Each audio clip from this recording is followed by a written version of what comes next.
बहुत समय पहले की बात है। किसी नगरी में एक युवक रहा करता था। वह बहुत शर्मीला हुआ करता था। वह इतना शर्मीला था कि उसके सामने नया व्यक्ति आ खड़ा होता तो वह उससे बात करने से घबराता था। यहाँ तक कि वो किसी व्यक्ति को जानता तब भी वो उससे बात करने से घबराता था। उनसे भी बात करने में उसे बहुत शर्म आया करती थी।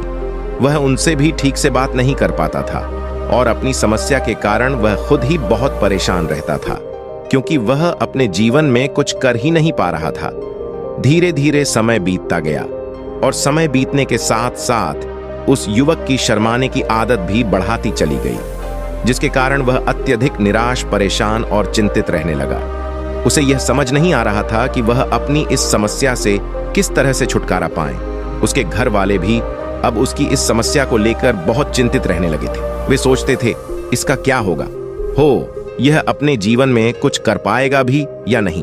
जब भी वह कहीं पर काम के लिए जाता तो लोग उसके इस सीधेपन का फायदा उठाते, उसे परेशान करते, और वह इतना भोला था कि वह कुछ ज्यादा कह नहीं पाता था, जिसके कारण उसे कोई कुछ भी कह देता और वह वहां से चला जाता। इन्हीं सब कारणों की वजह से उसका मन कहीं भी किसी भी काम में नहीं लगता था। वह हर काम को कुछ ही दिनों में छोड़े दिया करता था। उसके मन में बहुत कुछ चल रहा था। उसके मन में विचारों के तूफान उठ रहे थे। वह सबसे बहुत कुछ कहना चाहता था, लेकिन अपनी इस आदत के कारण वह किसी से कुछ नहीं कह पा रहा था। वह अंदर ही अंदर घटता जा रहा था। उसके सारे विचार, सारी बातें उसके मन में ही दबी पड़ी थी, लेकिन कभी भी वह किसी से भी अपने मन की बात नहीं बताता था। जब छोटा सा बच्चा था तब उसे लोग बहुत पसंद करते थे। उसकी इस आदत को भी लोग सराहते, लेकिन इसी आदत की वजह से जब वह युवा हो गया तो इसी आदत के कारण उसे अपना जीवन जीने में भी अत्यधिक परेशानियां उठानी पड़ रही थी, और वह युवक भी अपनी इस गलती के कारण बहुत परेशान रहता। अपनी इस एक आदत से छुटकारा पाना चाहता था। वह चाहता था कि वह लोगों से अपने मन की बात खुलकर कह पाए। वह जो कुछ करना चाहता है, जो कुछ कहना चाहता है, वह सबसे वह खुलकर कह सके, कर सके। लेकिन जब भी कोई दूसरा उसके सामने आता तो उसकी जुबान मानो खुलते ही नहीं। यहाँ तक कि वह अपने माँ पिता के सामने भी ठीक से बात नहीं कर पाता था। केवल उसके कुछ मित्र थे जिनसे वह अपने मन की बात कर पाता था। जब भी वह किसी बात का जवाब देता तो लोग उसका मजाक बनाते, और इस समस्या के कारण अब उसके पिता भी अत्यधिक चिंतित रहने लगे थे। वह चाहते थे कि उनका बेटा भी दूसरों के सामने अपने मन की बात रख सके, लेकिन एक दिन जब अपने उस बेटे को दूसरों के सामने शर्मिंदा होता हुआ देख रहे थे, तभी उन्हें बहुत क्रोध आया और वह अपने बेटे को खरी खोटी सुना आने लगे। उन्होंने उसे इतना डांट दिया कि वह एक युवा अत्यधिक क्रोधित हो गया और वहां से बिना कुछ कहे वहां से चला गया। शाम हो चुकी थी और अब तक उनका बेटा घर नहीं लौटा था। माता और पिता दोनों भी चिंतित थे। वे अपने बेटे को वापस घर पर देखना चाहते थे, लेकिन युवा तो भागते भागते पहाड़ की चोटी पर जा पहुंचा। वह वहां से नीचे की ओर झांक रहा था और ईश्वर से कह रहा था, हे भगवान, आपने मुझे ऐसा क्यों बनाया? लोग मेरा मजाक उड़ाते हैं, लोग मेरी हंसी उड़ाते हैं। जब मैं इस दुनिया में अपने मन की बात रख नहीं सकता, मैं किसी से कुछ कह ही नहीं सकता, तो फिर मैं इस जीवन को जीकर क्या करूंगा? जब भी मैं किसी से कुछ कहने की कोशिश करता हूं तो लोग मेरा मजाक बनाते हैं, मेरी हंसी उड़ते हैं। यहां तक कि वह मुझसे कुछ भी कहकर चले जाते हैं और मैं उनका जवाब नहीं दे पाता। ऐसा जीवन जीकर मुझे क्या मिलेगा? इसलिए मैं तेरे पास आ रहा हूं। इतना कहकर जैसे ही हुआ, युवक कूदने की तैयारी कर रहा था कि तभी पीछे से आवाज सुनाई पड़ी, बेटा, जान देना तो बहुत आसान है, लेकिन इस जान को तुम वापस नहीं पा सकते। जैसे ही यह आवाज उसके कानों में पड़ी, वह पीछे मुड़ कर देखने लगा। उसने जैसे ही पीछे मुड़कर देखा, उसने पाया कि एक बौद्ध भिक्षु उसके पीछे खड़े हैं। उन्हें देखकर उसने अपने कदम पीछे खींच लिए और चुपचाप वहां पर खड़ा हो गया। अपनी आदत के कारण वह उनसे कुछ कह नहीं पाया। तभी बौद्ध भिक्षु उसी वक्त से कहते हैं, बेटा, क्या बात है? आखिर तुम यहाँ पर क्या कर रहे हो और तुम अपने इस जीवन को क्यों समाप्त करना चाहते हो? यह अनमोल जीवन बहुत कम लोगों को नसीब होता है और तुम्हें यह जीवन व्यर्थ लगता है। इस पर वह युवक कहता है, नहीं नहीं, कुछ नहीं, मैं तो बस यहाँ पर खड़ा होकर देख रहा था। तभी बौद्ध भिक्षु उस युवक से कहते हैं, बेटा मैं जानता हूं कि तुम यहां पर क्या करने आए थे। तुम मुझसे कुछ नहीं छुपा सकते, लेकिन मैं चाहता हूं कि तुम अपनी समस्या मुझसे खुद बताओ, तभी मैं उसका समाधान तुम्हें बता पाऊंगा। यदि तुम चाहते हो कि कोई तुम्हारी मदद करे तो उसके लिए पहले तुम्हें ही आगे बढ़ना होगा। यदि तुम चाहते हो कि मैं तुम्हारी समस्या का समाधान करूं तो तुम्हें मुझे अपनी समस्या बतानी होगी, वरना मैं कुछ नहीं कर सकूंगा। उन बौद्ध भिक्षुओं की यह बात सुनकर वह युवक कहता है, नहीं नहीं, मैं ठीक हूं, मैं सच कह रहा हूं। उस युवक की यह बात सुनकर बौद्ध भिक्षु उस युवक से कहते हैं, ठीक है बेटा, यदि तुम नहीं चाहते कि मैं तुम्हारी मदद करूं तो कोई बात नहीं, मैं तुम्हारी बात पर विश्वास कर लेता, लेकिन तुम्हें भी मेरी एक बात पर विश्वास करना चाहिए कि मैं तुम्हारी मदद के लिए ही यहां पर आया हूं। तुम चाहो तो तुम अपनी समस्या मुझे बता सकते हो और मैं तुम्हारी इस समस्या का समाधान भी अवश्य करूंगा। इसका जवाब देते हुए युवक उन भिक्षु से कहता है, नहीं नहीं, मैं ठीक हूं, आप जाइए इस पर। वह बौद्ध भिक्षु उस युवक से कहते हैं, ठीक है बेटा, यदि तुम चाहते हो कि मैं यहां से चला जाऊं तो मैं यहां से चला जाता हूं, लेकिन मेरी एक बात याद रखना, मेरे जाने के बाद मैं तुम्हारी कोई मदद नहीं कर सकता और हो सकता है कि तुम्हारी मदद के लिए कोई और आगे भी ना आए। इतना कहकर बौद्ध भिक्षु पीछे की ओर मुद्दे और अपने मार्ग में आगे बढ़ने लगे। वह युवक वहीं पर खड़ा यह सब देख रहा था। जैसे ही वह कुछ दूर पहुंचे तभी उस युवक ने जोर से आवाज लगाई, हे गुरुदेव, मेरी समस्या बहुत बड़ी है, क्या आप उसका समाधान कर सकते हैं? क्या आप मुझे उसका समाधान दे सकेंगे? यह सुनकर बौद्ध भिक्षु वहीं पर खड़े हो गए। पीछे मुड़कर उन्होंने उस युवक की बात का जवाब देते हुए कहा, बेटा, इस दुनिया में कोई भी ऐसी समस्या नहीं है जिसका कोई समाधान ना हो। यदि तुम मुझे अपनी समस्या बताओगे तो मैं उसका समाधान अवश्य करूंगा। तभी वह युवक उन बौद्ध भिक्षु से अपनी समस्या बताते हुए कहता है, गुरुवर, मेरे लिए एक ही बहुत बड़ी समस्या है, शर्म, जिस कारण मैं किसी से कोई बात नहीं कर पाता। यहां तक कि मैं अपने मन की बात भी किसी को नहीं बता पाता। जब भी मैं किसी से बात करने की कोशिश करता हूं तो लोग मेरा मजाक उड़ाते हैं, मेरी हंसी उड़ाते हैं। जब भी मुझे कोई खरी खोटी सुनाता है, उलटी सीधी बातें करता है, तो मैं उनका जवाब नहीं दे पाता। मैं लोगों की तरह चालाक बनना चाहता, लोगों की तरह बातों का जवाब देना चाहता हूं, अपने मन की बात करना चाहता हूं। मैं इस दुनिया के साथ कदम से कदम मिलाकर आगे बढ़ना चाहता हूं। क्या इसका कोई समाधान है? उन भिक्षु ने उस युवक की सारी बातें ध्यानपूर्वक सुनी और फिर जवाब देते हुए कहते हैं, बेटा, जरूरत से ज्यादा शर्मीला होना, इसका अर्थ यह है कि तुम्हारे अंदर कोई डर है जिसे तुम पहचान नहीं पा रहे, जिसके कारण तुम उसका समाधान करने में भी असमर्थ हो। शर्म करना अलग बात है और डरना अलग। जब हमारे भीतर डर होता है तब हम कहीं भी किसी से भी कोई भी बात नहीं कर सकते। हमें चारों तरफ केवल डर ही नजर आता है और हम हर जगह से डरते ही रहते हैं, लेकिन इसे शर्माना नहीं कहते। शर्म तो बस एक हद तक तुम्हें चुप रख सकता है। फिर वह बौद्ध भिक्षु उस युवक से कहते हैं, बेटा, तुम सबसे अधिक किससे शर्माते हो? युवक इसका जवाब देते हुए कहता है, गुरुवार, मुझे अपने पिता से बात करने में बहुत शर्म आती है, मैं उनके सामने कुछ बोल ही नहीं पाता। तभी वह बौद्ध भिक्षु उस युवक से कहते हैं, अच्छा तो यह बताओ, जब तुम अपने पिता से बात कर रहे होते हो या फिर बात करने का प्रयास करते हो तो तुम्हारे मन में कैसे ख्याल आते हैं?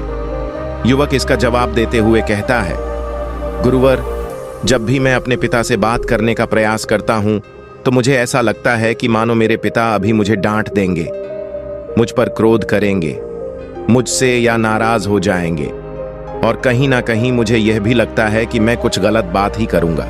यहां तक कि मेरे मन में ऐसे भी ख्याल आते हैं कि शायद मेरे पिता मुझसे प्यार ही नहीं करते।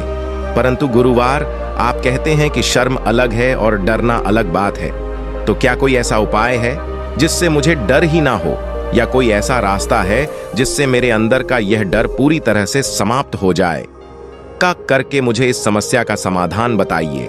मुझे अपने इस डर से बाहर निकलना है। मुझे लोगों की तरह अपने इस जीवन को खुलकर जीना है।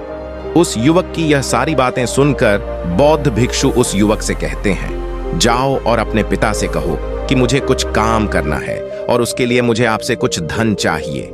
यदि तुम उनसे धन मांगने में कामयाब हो गए तो मैं तुम्हें तुम्हारी समस्या का समाधान अवश्य बताऊंगा। वह युवक काफी घबरा गया। उसने उन गुरुवार से कहा, हे गुरुवर, मुझे यह कार्य ना दीजिए, मैं उनसे कुछ नहीं कह पाता। उनके सामने तो मेरी बोलती तक बंद हो जाती है, मैं उनसे धन भला कैसे मांग सकता हूं? यह बात सुनकर बौद्ध भिक्षु उसी वक्त उसे कहते हैं, तब तो तुम्हारी समस्या का कोई भी समाधान नहीं है और ना ही तुम कभी भी अपने जीवन को खुलकर जी पाओगे। यह बात सुनकर युवक उन भिक्षुओं से कहता है, गुरुवर, ऐसा ना करें, कृपा करके मुझे कोई और कार्य बताइए, कोई ऐसा कार्य जिससे मेरे अंदर डर पूरी तरह से समाप्त हो जाए, कोई ऐसा समाधान बताइए। इसका जवाब देते हुए वह बौद्ध भिक्षु उस युवक से कहते हैं, बेटा, यदि तुम्हें अपने अंदर के डर को समाप्त करना है तो पहले तुम्हें मेरा यह कार्य करना होगा जो मैंने तुम्हें कहा है। वह युवक घबराकर काफी देर सोच विचार करने के बाद फिर गुरुवर से कहता है, ठीक है, यदि आप चाहते हैं कि मैं इस कार्य को करूं तो मैं इसे करने का पूरा प्रयास करूंगा। इतना कहकर वह युवक अपने घर लौट जाता है। उसे देखकर उसके माता पिता बहुत खुश हो जाते हैं और वह युवक अपने पिता से डरते डरते कहता है, पिताजी, मुझे आपसे कुछ बात कहनी है। इस पर उसके पिता कहते हैं, बोलो, क्या बात है? युवक आगे कहता है, पिताजी, मैं कुछ काम करना चाहता हूं और उसके लिए मुझे आपसे कुछ धन चाहिए। क्या आप मुझे कुछ धन दे सकते हैं? इतना सुनकर उस युवक के पिता ने उसकी ओर ध्यान से देखा। काफी देर देखने के बाद वह खुशी से झूम उठे और तुरंत ही उन्होंने कुछ धन अपने पुत्र के हाथों पर रख दिया और कहने लगे, बेटा, इतना धन काफी है कि तुम्हें और चाहिए? इसके जवाब में वह युवक अपने पिता से कहता है, नहीं नहीं पिताजी, इतना काफी है, मैं इतने से काम चला लूंगा। वह युवक को उस धन को लेकर तुरंत दौड़ उन बौद्ध भिक्षु के पास लौटा और जो धन उसने अपने हाथों में ले रखा था उसे दिखाते हुए वह कहता है, गुरुवर, जैसा आपने कहा था, मैं धन लेकर आपके पास आ चुका हूं। मैंने अपने पिता से धन मांग लिया है, अब मुझे आप मेरी समस्या का समाधान बताओ। बौद्ध भिक्षु उस युवक से कहते हैं, अरे इतनी जल्दी क्या है, अभी तो तुम्हें मेरे लिए एक और काम करना होगा, तभी मैं तुम्हें तुम्हारी समस्या का समाधान बता पाऊंगा। और यदि तुम मेरे लिए इस कार्य को नहीं पूरा कर सके तो मैं तुम्हें कभी भी तुम्हारी समस्या का समाधान नहीं बताने वाला। तभी वह युवक उन बौद्ध भिक्षुओं से कहता है, हे गुरुवर, अभी तो मैंने आपके लिए काम किया है, अभी आप मुझे एक और काम करने के लिए कहा। तभी बौद्ध भिक्षु उस युवक से कहते हैं, हाँ, तुम्हें मेरे लिए एक और काम करना ही होगा। वह युवक एक बार फिर से काफी देर सोच विचार कर उन बौद्ध भिक्षु से कहता है, अच्छा ठीक है, बताइए अब मुझे क्या करना है? इसके जवाब में बौद्ध भिक्षु उस युवक से कहते हैं, जाओ और यह धन जो तुमने अपने पिता से मांग कर लाया है, इस धन को वापस अपने पिता को लौटा दो और साथ साथ यह भी कहना कि पिताजी, मैं अभी काम नहीं करना चाहता हूं, लेकिन जब समय आएगा तो मैं आपसे यह धन वापस ले लूंगा। यह बात सुनकर युवक एक बार फिर से ऊपर से नीचे तक पूरी तरह से कांप गया और कहने लगा, गुरुवर, आप मुझे कोई और काम सौंप दीजिए, मैं उसे जरूर करूंगा, लेकिन अब यदि मैं धन लेकर उनके पास वापस गया तो वह क्या सोचेंगे मेरे बारे में? मैं तो शर्मिंदा हो जाऊंगा उनके सामने, इसलिए गुरुवर कृपया करके मुझे कोई और काम बताइए। तभी बौद्ध भिक्षु उस युवक से कहते हैं, बेटा, जो काम मैंने तुम्हें सौंपा है तुम्हें उसी कार्य को पूरा करो, अन्यथा तुम्हारी समस्या का समाधान मैं तुम्हें नहीं बनाने वाला। काफी देर सोच विचार करने के बाद वह उन बौद्ध भिक्षु से कहता है, ठीक है गुरुवर, मैं वापस जाता हूँ और यह धन लौटा कर मैं अभी आता हूँ। वह तुरंत अपने पिता के पास वापस लौटा। उसने अपने पिता से कहा, पिताजी, मैं यह धन अभी नहीं लेना चाहता, अभी यह धन आप मुझसे वापस ले लीजिए, जब मुझे कोई काम पड़ेगा तो मैं आपसे यह धन वापस ले लूंगा। उसके पिता ने उस युवक की तरफ घूर घूर कर काफी देर तक देखा और फिर मुस्कुराते हुए कहने लगे, बेटा, शब मैं समझता हूं कि किसी भी काम को शुरू करने से पहले हमें उसके बारे में जानकारी इकट्ठा करनी और उसके बारे में समझना जरूरी है। क्या, कैसे और कब तक करना है, इसके बारे में भी हमें जानकारी लेनी जरूरी है। कोई भी काम ऐसे ही नहीं शुरू किया जा सकता, उसमें हम सफल होंगे या फिर नहीं, इसका भी अनुमान हमें लगाना पड़ जाता है। और जब हम इन सभी के बारे में सही जानकारी प्राप्त कर लेते हैं तभी हमें धन लगाना चाहिए। मुझे बहुत खुशी है कि तुमने यह सही निर्णय लिया है।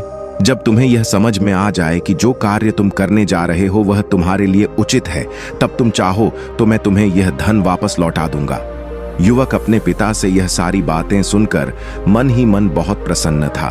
उसने यह तो उम्मीद तक नहीं की थी कि उसके पिता हंसकर उसे इस तरह से सारी बातें समझाएंगे। वह मन ही मन यह सोच ही रहा था कि तभी उसके पिताजी उसके और करीब आए और अपनी उस युवा बेटे को गले से लगा दिया। उसको बहुत अच्छा महसूस हुआ। उसका आत्मविश्वास, उसका हौसला और बढ़ता गया। उसके बाद युवक वापस गुरुवार के पास लौट आया और कहने लगा, गुरुवार, जैसा आपने कहा था मैंने बिल्कुल वैसा ही किया। मैंने धन अपने पिता को वापस कर दिया है। अब तो कृपया करके मुझे मेरी समस्या का समाधान बता दीजिए। तभी बौद्ध भिक्षु उस युवक की तरफ देखकर मुस्कुराते हैं और इस युवक से कहते हैं, बेटा, इतनी जल्दी क्या है? अभी तो तुम्हें मेरे लिए एक और काम करना ही पड़ेगा। वह युवक कहता है, महाराज, आप आखिर मुझसे बार बार इस तरह से काम क्यों करवा रहे हैं? क्या आपके पास मेरी समस्या का कोई समाधान नहीं है? कहीं आप मुझे बेवकूफ तो नहीं बना रहे? जिस तरह से लोग मुझे बेवकूफ बनाते हैं, क्या आप भी मेरे साथ वही तो नहीं कर रहे हैं? आपने कहा जाओ अपने पिता से पैसे मांग कर लाओ। मैंने पैसे मांग कर लाए।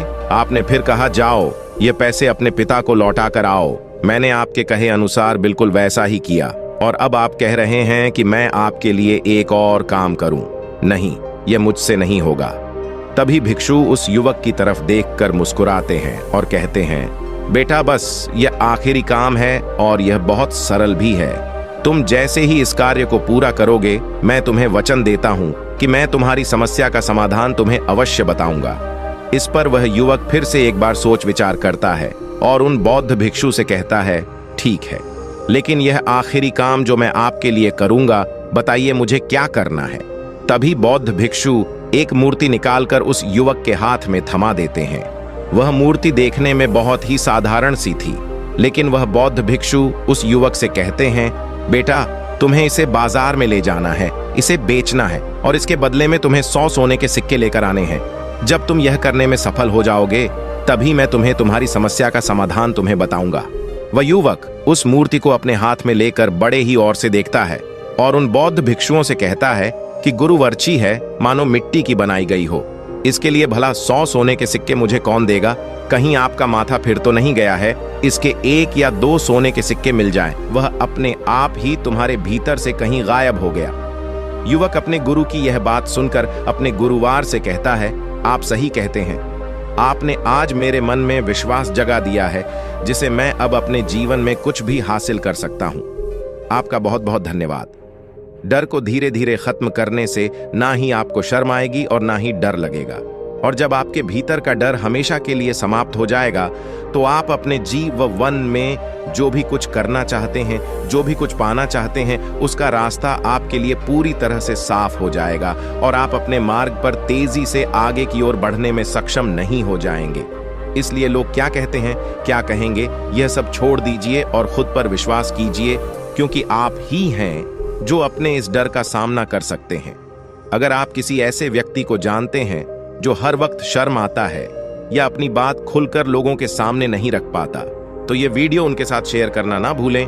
बाकी अगर ये कहानी आपको अच्छी लगी हो तो इस वीडियो को लाइक करें।